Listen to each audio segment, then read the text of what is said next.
बिस्मिल्लाहिर्रहमानिर्रहीम। अस्सलाम वालेकुम नाज़रीन, आप यूट्यूब चैनल देख रहे हैं। मैं इमरान खान हूँ।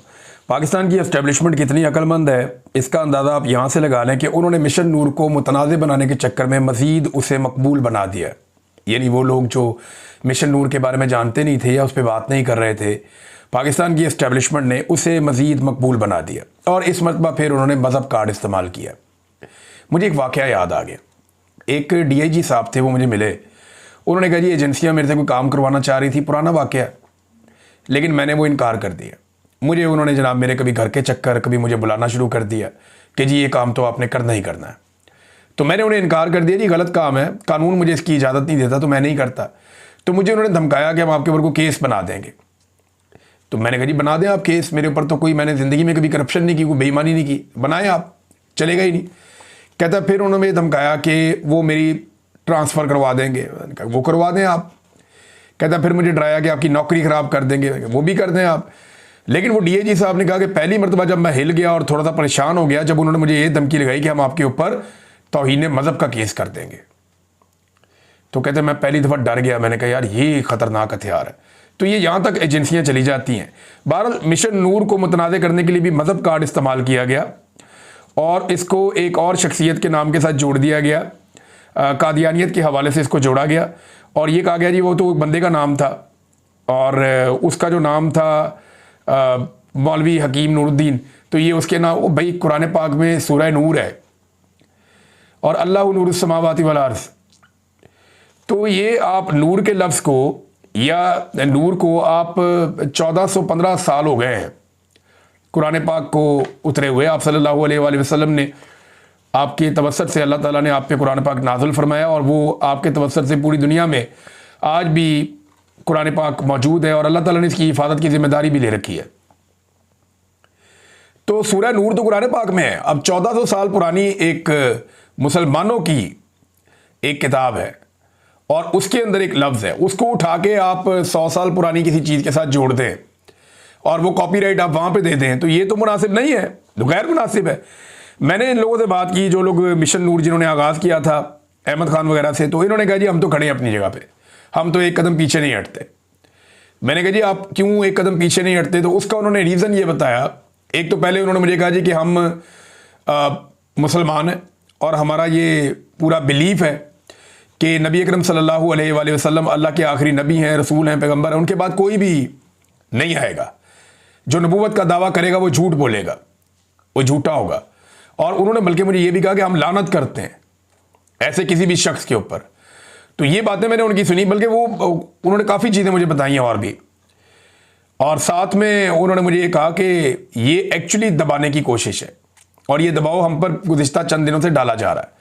और अब पाकिस्तान तहरीक इंसाफ के लोगों ने भी ये बात की, कुछ लोगों ने की, लेकिन फिर भी आज़ान से कोई नहीं भागा। सब ये कह रहे हैं कि आज़ान देनी चाहिए। नूरुल्लाह कादरी साहब ने कहा जी बिल्कुल।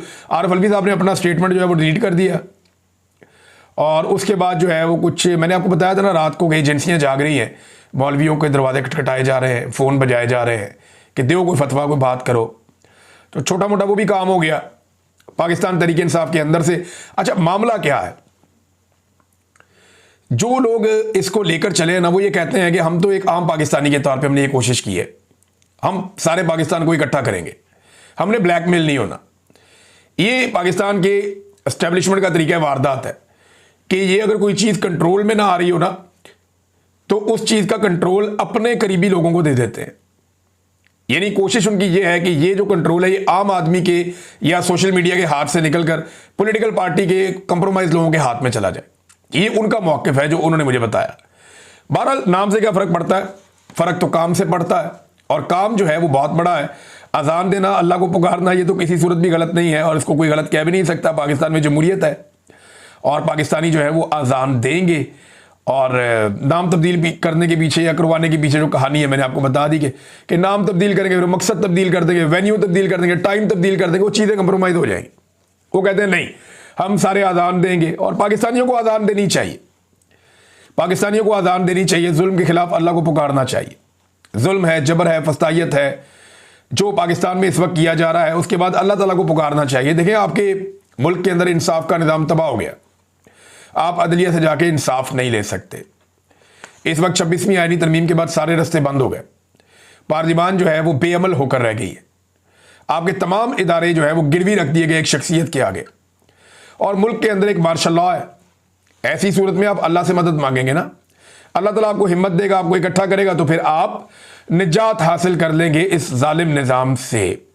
अब ये जालिम निज़ाम जो है ये पूरी कोशिश करेगा कि कुछ ना कुछ करके वो जितना हो सके वो सस्टेन करे और चीज़ों को मुतनाज़े बनाए। अब मुतनाज़े बनाने की कोशिश में अक्ल से पैदल लोग हैं, ये बहुत ही अजीबोगरीब लोग हैं। इन्होंने जिस चीज़ को नीचे लेकर जाना था उसको मज़ीद ऊपर लेकर चले गए। अब आप देखिएगा कि लोग कैसे अज़ानें देते हैं और कैसे सोशल मीडिया के ऊपर आपको वो दिखाई भी देती हैं।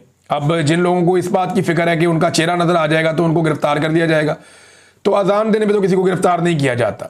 लेकिन अगर फिर भी फिक्र है तो अपने बैकग्राउंड से पीछे की तरफ से वीडियो बनाएं और उस तरफ मुंह करके आप अज़ान दें किबला की तरफ, और अपने पीछे बंदा खड़ा करके वहाँ से वीडियो बना लें। जिन लोगों को इस बात का खतरा है वो ये भी कर सकते हैं, लेकिन यह है कि अज़ान देने पर कोई किसी को गिरफ्तार नहीं कर सकता। मुझे पता था कि अगर मैं शहीद अरशद शरीफ की फ़ोटो लगाऊंगा, अपना लगाऊंगा या किसी और का लगाऊंगा, तो पंजाब हुकूमत जो है हमारे कैंप उखाड़ देगी, सब कुछ तबाह बर्बाद कर देगी। मैंने कहा दिया तो मोहम्मद अली जिन्ना का फ़ोटो लगाया, अभी तक माशाल्लाह ज़बरदस्त काम चल रहा है, कुछ भी नहीं कर सके ये लोग।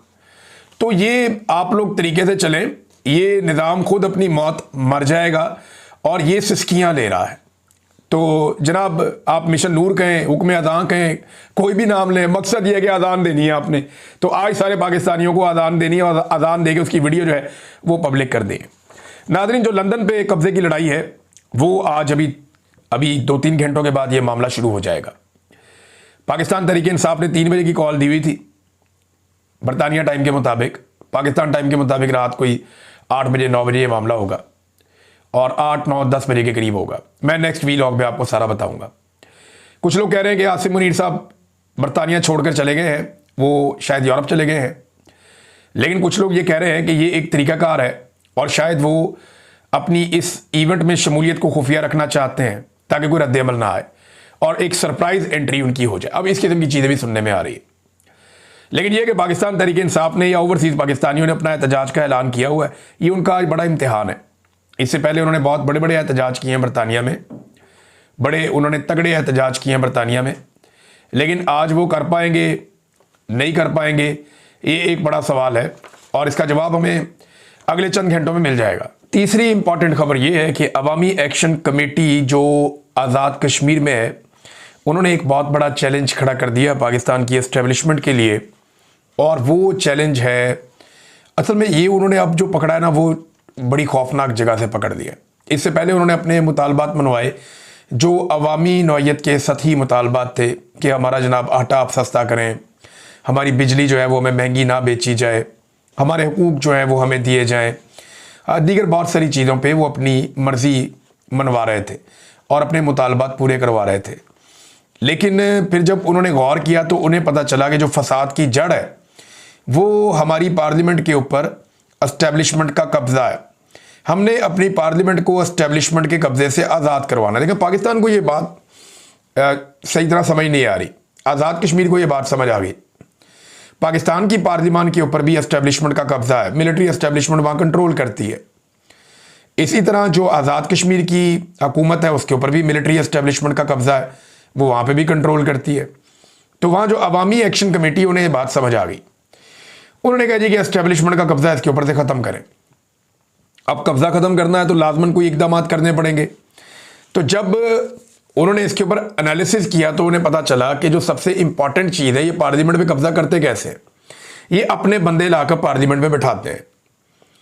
अब ये जो बंदे पार्लियामेंट में लाके बिठाते हैं उनकी तादाद हमेशा ज़्यादा होती है अवामी मुंतखब नुमाइंदों से। लिहाजा होता यह है कि अवामी मुंतखब नुमाइंदे पीछे रह जाते हैं, अवाम की आवाज़ दब जाती है और जो एस्टेब्लिशमेंट के लाए हुए कठपुतली वहाँ पे अरकान बैठे होते हैं वो एस्टेब्लिशमेंट की मर्ज़ी से आज़ाद कश्मीर की हुकूमत को चलाते हैं और वहाँ कोई भी फ़ैसला आज़ाद कश्मीर की आवाम की मंशा के मुताबिक नहीं हो पाता क्योंकि उनके मुंतखब नुमाइंदों के पास अक्सरियत नहीं होती।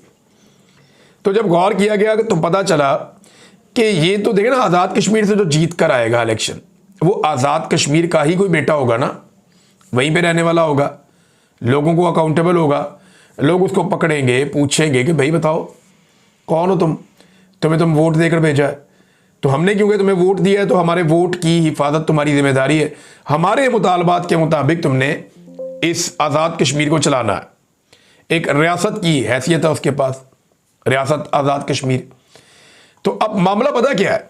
मामला यह है कि 12 सीटें ऐसी हैं उनकी असेंबली में जो आज़ाद कश्मीर में इलेक्शन ही नहीं लड़ते, वो बाहर से आ जाते हैं।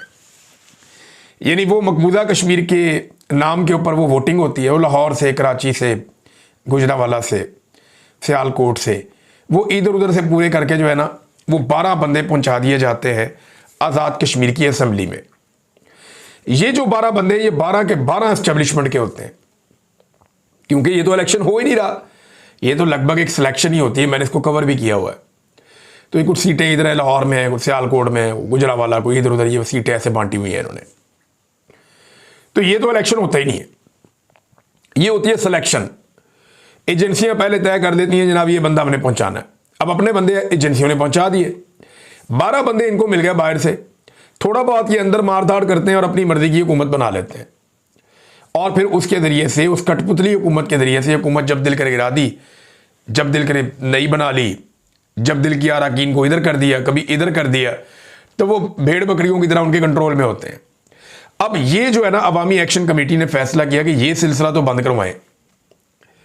उन्होंने ये मुतालबा कर दिया है कि आज़ाद कश्मीर में जो भी रुकन बनेगा असेंबली का, आज़ाद कश्मीर की असेंबली का जो भी रुकन होगा, वो वही होगा जो यहां से इलेक्शन लड़ेगा।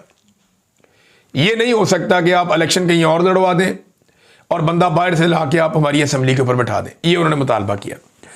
अब पाकिस्तान इसका जवाब ये देगा कि, यानी पाकिस्तान की गवर्नमेंट या एस्टेब्लिशमेंट के, जनाब ये तो फिर हमारा केस खराब हो जाएगा मकबूजा कश्मीर वाला, हमने तो कश्मीर को आज़ाद करवाना है। तो वो ये इस तरह का एक दफ़ा फिर आपके सामने बेवकूफ़ बनाने के लिए बयानियां रखेंगे। तो ठीक है, अगर आपने सीटों की तादाद कम नहीं कर दी तो ये जो सीटें हैं ये भी आप वहीं से ले लें, मुतनासिब नुमाइंदगी करके आज़ाद कश्मीर से ही ले लें, या उन्हीं लोगों को दे दें जो लोग वहां से इलेक्शन जीतते हैं, या ये सिलसिला भी आज़ाद कश्मीर में ले जाए। ये जो बाहर से जाते हैं ना, टोटल 2 नंबरी और फ्रॉड है। कोई इलेक्शन नहीं होता। चंद शख्सियात हैं जिनके एस्टेब्लिशमेंट के साथ, फौजियों के साथ अच्छे ताल्लुकात हैं, उन ताल्लुकात की बुनियाद के ऊपर वो वहां से टिकट ले लेते हैं किसी एक जमात का, इलेक्शन लड़ते हैं। वोटिंग शोटिंग तो क्या होनी है, वो उनका नाम नॉमिनेट हो जाता है, वो जाके वहां पे आज़ाद कश्मीर असेंबली में बैठ के एस्टेब्लिशमेंट की खिदमत शुरू कर देते हैं। ये सिलसिला अब खत्म करवाना चाहती है अवामी एक्शन कमेटी। 29 तारीख को उन्होंने भी एक बड़े एहतजाज का ऐलान किया हुआ है। तो ये ना, जिस तरह एक तरफ लोग कहते हैं कि आसिम मुनीर साहब जो है वो बड़ी अक्लमंदी के साथ बहुत तेज चल रहे हैं, दूसरी तरफ उनके लिए मुश्किलात और चैलेंजेस भी बहुत ज़्यादा हैं। और ये जो रिजीम चेंज ऑपरेशन या इमरान खान की मुखालफत में अब पाकिस्तान की मिलिट्री एस्टेब्लिशमेंट को हर तरफ से मुखालफत का सामना करना पड़ा। वजह यह है कि अवामी सपोर्ट जिन इश्यूज़ को नहीं मिलती थी, उन इश्यूज़ को भी भरपूर अवामी सपोर्ट मिल रही है, क्योंकि पाकिस्तान की मिलिट्री एस्टेब्लिशमेंट पाकिस्तान के सबसे मकबूल सियासतदान को मार रही है। तो वो जो अवामी सपोर्ट है वो हर उस इशू के साथ चली जाती है जो मिलिट्री एस्टेब्लिशमेंट के खिलाफ जा रहा होता है। ये एक हकीकत है। अब कोई इस पे आंखें बंद करना चाहता है तो कर ले, लेकिन रियलिटी यही है। नाज़रीन, पाकिस्तान और सऊदी अरब के मुआहदे के ऊपर अल्लामा राजा नासिर अब्बास साहब ने एक स्टेटमेंट दिया। ये बहुत इंपॉर्टेंट स्टेटमेंट है उनका। ज़रा ये स्टेटमेंट आप देखिए। वो ये कहते हैं, मैं बहैसियत एक पुख्ता यकीन रखने वाला मुसलमान जो मुस्लिम इत्तेहाद और दुश्मनों के मुकाबले के लिए मुकम्मल तैयारी को ज़रूरी समझता है, पाकिस्तान और सऊदी अरब के माबैन होने वाले दिफाई मुआहदे का खैर मकदम और उसकी हमायत करता हूँ। ये बिल्कुल इसी हदायत के मुताबिक है जो कुरान करीम ने सूरह अनफाल में दी है।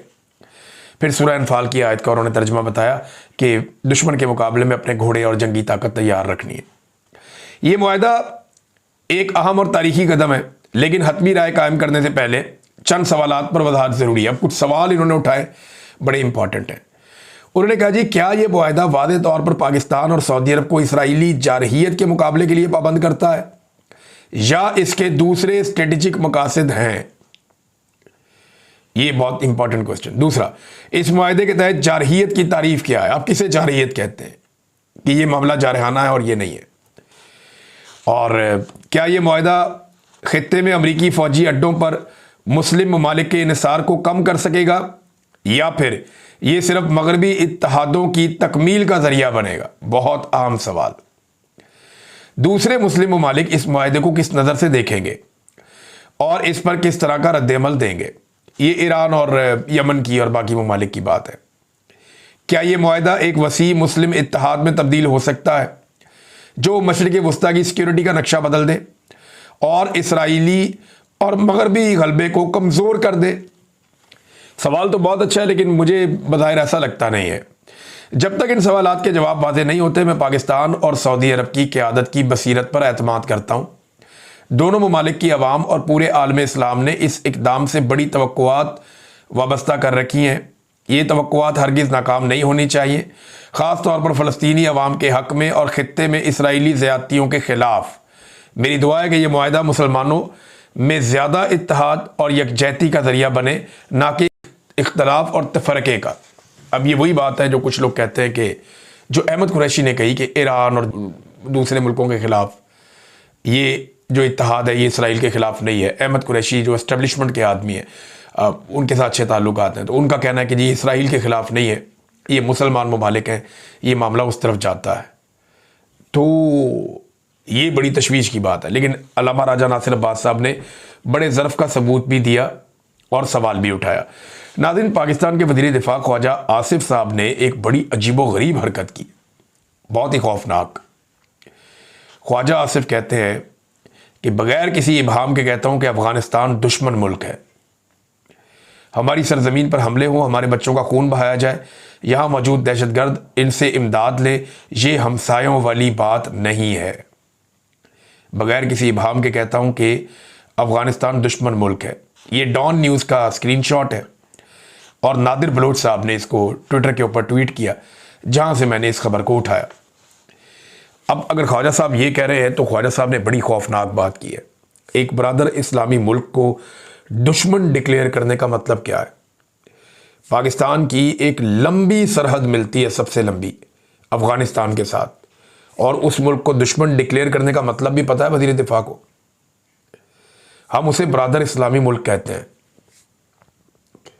अगर तो ये खबर ऐसी है जो डॉन ने लगाई है, तो ये तो अपने पाँव पे कुल्हाड़ा मारने वाली बात है। मशरिक में आपका दुश्मन इंडिया है और दूसरी तरफ आपने अफ़गानिस्तान को अपना दुश्मन डिक्लेयर कर दिया है। ईरान के साथ आपके वैसे ही अच्छे ताल्लुकात नहीं है, सऊदी अरब के साथ आप मुआहदे में चले गए हैं। ख्वाजा साहब, आपने चारों तरफ अपने लिए दुश्मनियां पैदा कर दी हैं। अफगानी आपके बारे में क्या सोचते हैं? देखें, मेरी सबसे पहली हमदर्दी अगर दुनिया में किसी से हो सकती है तो वो पाकिस्तानियों से हो सकती है, मुसलमानों से और पाकिस्तानियों से हो सकती है। मेरा मज़हब और मेरी कौमियत है, लेकिन कुछ चीज़ें सोचनी पड़ेगी ना कि अफ़गानों के साथ क्या हुआ। मैं कुछ डाटा आपके सामने रखता हूं कि जो जंग अफ़गानिस्तान के अंदर लड़ी गई है वो पाकिस्तान से उसके रास्ते खुले हैं। हमने यहां से जहादी तैयार कर करके पूरी दुनिया से लोगों को बुलाकर ट्रेनिंग दिलवा कर डॉलर कमाए हमारे जर्नैलों ने। आज उन जर्नैलों के बच्चों की शुगर मिले हैं, बहुत माल उन्होंने कमाया बेशुमार। तो मामला यह है कि हमने यहां पे बेशुमार पैसा बनाया और बच्चे किसके मरे? अफगानों के। हमने लड़ाई का पूरा एक रुख बना दिया अफगानिस्तान के अंदर और यहां से लोगों को ट्रेंड कर करके अफगानिस्तान में पहुंचाया। सोवियत वार, उसके बाद 9/11 के बाद एक नई जंग, और हमने हर जंग में अपना भरपूर किरदार ना सिर्फ अदा किया बल्कि बाहर से आने वालों को अड्डे फराहम किए कि जाके अफगानिस्तान में लड़ो और कत्लो गारतगिरी करो। अफगानिस्तान में जो लोग कत्ल हुए ना, हमारी तो हम 90,000 80,000 लाशों का जिक्र करते हैं कि दहशतगर्दी की जंग में हमारे 70,000 कहता है, कोई 90,000 कहता है, इतने लोग शहीद हो गए हैं, लेकिन 1 लाख से कम है। मुख्तलिफ जो रिपोर्टें हैं, आप सोशल मीडिया पे, आप इंटरनेट पे जाएं, गूगल करें, आपको पता चलेगा कि मुख्तलिफ जो आलमी रिपोर्टें वो ये बताती हैं कि 2 से 3 मिलियन यानी 30 लाख तक अफगानी उनका कत्लेआम हुआ है अफगानिस्तान में इन लड़ाइयों के नतीजे में। 30 लाख तक। और अभी जो कत्लेआम हुआ है गुज़िश्ता दहाइयों में, वो भी उसके अंदर आप शामिल कर दें, तो बड़े पैमाने पर अफगानियों का कत्लेआम हुआ। लगभग 3 मिलियन उनके लोग माजूर और जख्मी हो गए। आप अफगानिस्तान जाए ना, मैं भी गया हूं, तो आपको बहुत सारे लोग जो बुजुर्ग हैं, वो बहुत सारे लोग आपको माजूर नजर आते हैं। बेशुमार लोग जो हैं वो या व्हील चेयर पे हैं या उनके हाथ में बैसाखी है। वजह क्या है भाई? वहां बारूदी सुरंगें थी हर तरफ, इतने बम मारे, इतनी तबाही हुई है वहां पे कि बेशुमार लोग जो है माजूर हो गए। लगभग 30 लाख लोग माजूर हुए। जख्मी हुए और 50 लाख लोग वहां से हिजरत करके चले गए अफगानिस्तान से, जबकि 20 लाख लोग मुल्क के अंदर हिजरत कर गए, यहां से वहां, वहां से वहां, वहां से वहां। ऐसी खौफनाक कत्लो गारतगिरी हुई ना अफगानिस्तान में, कोई सोच भी नहीं सकता, रूह कांप जाती है। कंटेनरों के अंदर बंद करके बंदों को गोलियां मारी गई, बड़ा बड़ा जुल्म हुआ। और यही ख्वाजा आसिफ है, जब अमेरिका अफगानिस्तान से शिकस्त खाकर निकल रहा था तो इसी ख्वाजा आसिफ ने ट्वीट करके कहा था कि ताकतें तुम्हारी हैं और खुदा हमारा है। उस वक्त वो सूट करता था तो उधर चल पड़े, क्योंकि उस वक्त पाकिस्तान की मिलिट्री एस्टेब्लिशमेंट के दिमाग में ये चल रहा था कि जनाब तालिबान के साथ अपनी यारी दोस्ती रखनी है, और उनके दिमाग में ये चल रहा था कि हमने तालिबान को पाकिस्तान भी वापस लेकर आना है। तो ख्वाजा आसिफ साहब ने जूता वो वाला पकड़ा हुआ था, उत्थे पॉलिश चल रही थी कि ताकतें तुम्हारी हैं और खुदा हमारा है। और अब वही ख्वाजा आसिफ कहते हैं जी अफगानिस्तान जो है वो, ये इस खबर के मुताबिक कि बगैर किसी इबाहम के कहता हूं कि अफगानिस्तान दुश्मन मुल्क। कोई दोस्त रहने देना अपने पाकिस्तान का इस खित्ते में या अपने आसपास। बांग्लादेश आपको कहता है माफी मांगो, इंडिया का आपके साथ फड्डा है, ईरान के साथ आपके ताल्लुकात ठीक नहीं है, अब अफगानिस्तान के साथ भी आप अपना काम खराब करके बाकायदा डिक्लेयर कर रहे हैं कि दुश्मन है। ये इंतहाई अफसोसनाक और घटिया रवैया है और इसको तब्दील होना चाहिए। नाज़रीन, सुहेल बड़ाई साहब ने कहा कि आर्मी चीफ में आजिज़ी भी है, अज़म भी है और अकल भी है। आजिज़ी इतनी है कि पाकिस्तान में आपको नज़र आ रही है जो कुछ हो रहा है, और अज़म इतना है कि आप देखें एक दफ़ा और एक्सटेंशन के लिए कोशिश हो रही है। और अकल कितनी है, आप मईशत को देख लें, दहशतगर्दी को देख लें, पाकिस्तान के हालात को देख लें, और कुछ ना देखें, पाकिस्तान की मौजूदा फार्म 47 की हुकूमत को देख लें या इन वज़रा को देख लें, इनकी शक्लें देख लें, तो आपको अकल का भी पता चल जाएगा। बहरहाल मैं कुछ कहूँगा तो बात कहीं से कहीं निकल जाएगी और कई मिनट और मैं ले लूँगा। वीलॉग का वक्त ख़त्म हो गया अनफॉर्चुनेटली। अब तक के लिए इतने ही। अपना ख्याल रखिएगा, अपने चैनल का भी। अल्लाह हाफ़िज़।